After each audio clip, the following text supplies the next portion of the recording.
Do you hear that?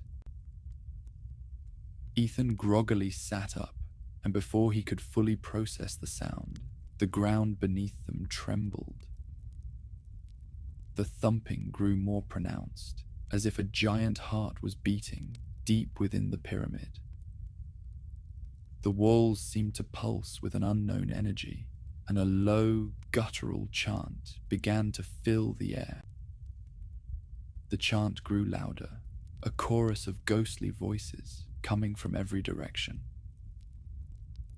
"We need to move now," Ethan said, grabbing their gear quickly.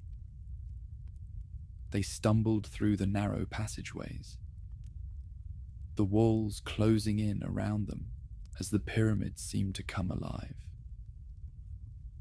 As they turned a corner, they came face to face with a massive stone door.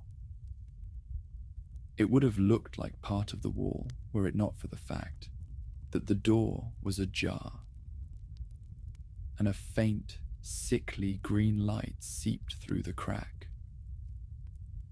Ethan and Ava exchanged a wary glance before pushing it open and stepping inside.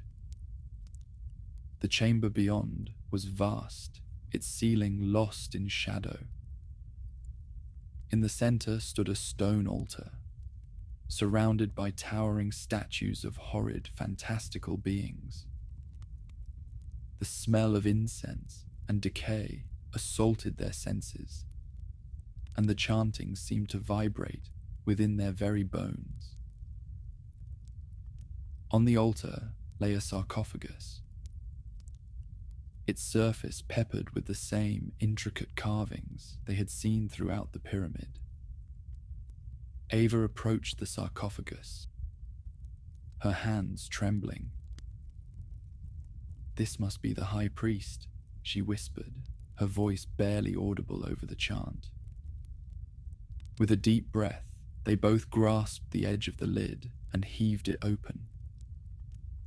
Inside lay the mummified remains of a man, his face obscured by an elaborate headdress.